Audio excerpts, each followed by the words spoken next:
My name is Chef Coco, and you are watching Joburg Today.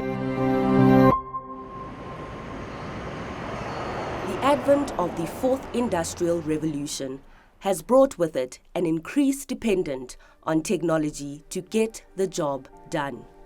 Nowhere is it more apparent than in the hospitality industry. Leroy speaks to Robin Christie, a travel industry consultant. There's lots of talk about the automation and the developments that are happening, and I see numbers quoted like about 25% of all jobs are going to be replaced by automation. It doesn't ever really add to that as to how many jobs are going to be created by that automation. And I think there's a lot to look forward to. Jobs are going to change. So there are a number of very routine jobs that happen today that can be automated. A lot of industries are certainly adopting that automation, and that's exciting because there's obviously lots of other opportunities that come of it.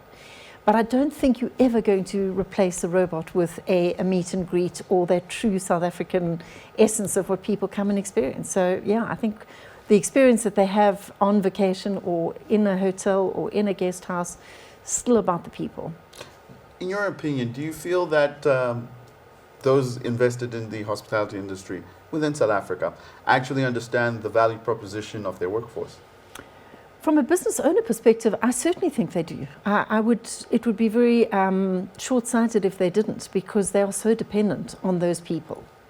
So I do believe that they see that there is a value. There's absolutely no question, and I think there's a lot of very, very good stories that emanate out of those experiences. And I actually recently did some research on TripAdvisor. I went on to all of the different, well, not all of them, but a lot of the different sites and tourism opportunities we have here in South Africa, from guest houses, game lodges, hotels, and sites, and read the reviews. And probably more than 80% of them reviewed the place, and the immediate conversation was about the people that they'd met. It was about fantastic place, really lovely to visit. I really want to thank Brian. He was brilliant.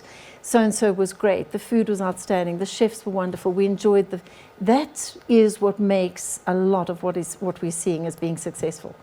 So that integrity, if you invest in that human capital that you have, it's critical. Everybody gets afraid when they hear about a medical scheme. Oh, the cost of a medical scheme, I can't afford to put everybody on the medical scheme. However, we also see that the executives are all very well taken care of through a medical scheme of some sort. It's that low end and the income sort of disparity between the different rates or the different levels of staff.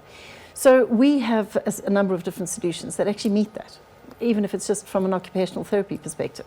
There is the availability that individual can actually have access to treatment for a very nominal fee. And it's really, the monthly fees are very affordable for either the business owner or even to subsidize on behalf of the individual. But it just keeps them healthy. It keeps them busy. It keeps them on the job, and actually the cost of the absenteeism far outweighs the cost of what the treatment is. And unfortunately, what we also see is that very often these people are never ever treated for the true cause of they treat the symptoms, but not necessarily the true investigation of what the problem is, which leads to long-term complications and other problems. So at the end of the day, how do we then balance profit and workforce health, in your opinion? Well, in my opinion, your workforce is entirely what your profit is about. I mean, your cost of food, your cost of operations, your cost of getting that passenger or that customer into your, there is a cost, and all the way through that chain, you have people, you have an intervention of some sort where you are dependent on your team. So again, if it doesn't form part of your strategy, your business strategy, it's not going to be part of your culture. And if you don't value the team and the people that you actually have working for you, you're not going to worry about having an occupational health strategy.